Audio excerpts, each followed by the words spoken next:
अस्सलाम वालेकुम नाजरीन, सामने थोड़े एक ग्रां है दाऊद खेल जिला मियाँ वाली दा पानी तुम तक रहे हो, इतने दरिया चढ़े उसका पानी खेतों च आ गया। फसल लगी सी मुंजी की चावलों की, कई फसलों तबाह हो गई तो कई हर बच भी गई।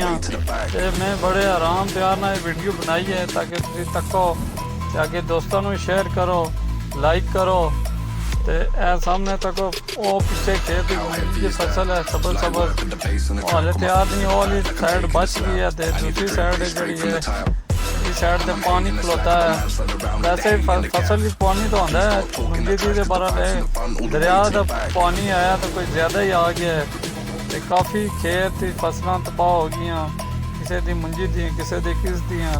सामने थोड़े पोजीशन है, अल्लाह खैर करे, मेरे से दुआ करा करो। तो बहुत शुक्रिया जनाब।